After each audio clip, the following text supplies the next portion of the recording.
Pig TV. Today's video is ano ba ang pwedeng ibigay na gamot sa ating mga piglets pag nagtatae. Ang una po namin ginawa ay nagbigay kami ng uling at ng mga saha ng saging.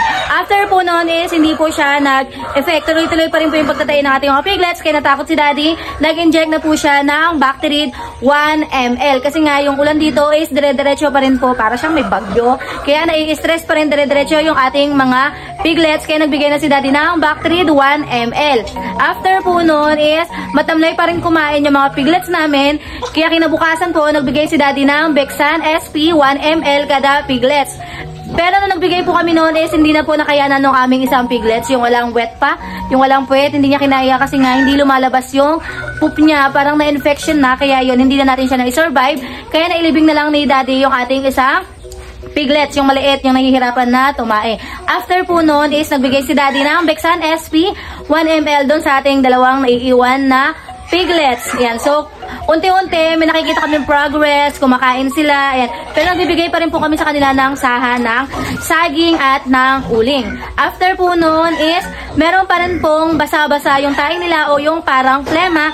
Kaya ang ginawa ni Daddy is, nag-second dose siya ng Bactarid. Bali, 1 ml kada isang piglets pulit yung binigay niya. Nagbigay si Daddy ng Bactarid after 3 days nung first dose natin na bigay ng Bactarid. Kasi first day, nagbigay tayo ng Bactarid 1 ml. Second day, nagbigay tayo ng Bexan SP. And the third day, nagbigay po tayo ng Bactarid pulit. Kasi nga po, yung poop po ng ating mga piglets ay ganun pa rin po. Basa-basa na parang may plema.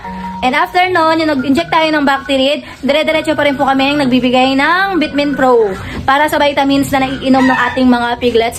And after po noon is nakakita na po kami ng progress na kumakain na yung ating mga piglets. Kaya ngayon is nakasara yung ating kulungan sa mga piglets kasi pinapasok ng mga manok yung kanilang kulungan at kinakain. Kasi nga po, nag-transform na tayo sa dry feeding. Hindi na po namin sila wet feeding kasi naghinto po tayo ng tubig. Nagbawas tayo ng tubig na binibigay sa ating mga piglets. Syempre, para hindi po ganun kabasa ulit yung tayo nila. Kailangan po natin magbawas ng tubig na binibigay sa kanila para po talagang mag-ano yung kanilang po. Kasi meron pa rin mga piglets na tawag nito na hindi first dose pa lang is okay na agad. Hindi po. Kailangan po natin na i-check o i-check yung ating mga piglets. Kaya ngayon is okay na yung ating mga piglets. Kaya natagal lang kaming nag-update sa ating mga piglets. So that's it for today.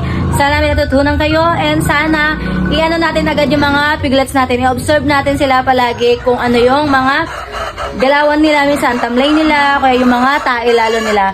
Lalo sa mga piglets kasi mahirap pag yung piglets ay dala-diretso na. Lalo ngayon pag panahon na ganito, ulan ng ulan, yan. Nai-stress yung ating mga piglets at nagkakasakit. So that's it for today. Bye! Please like, comment, and subscribe!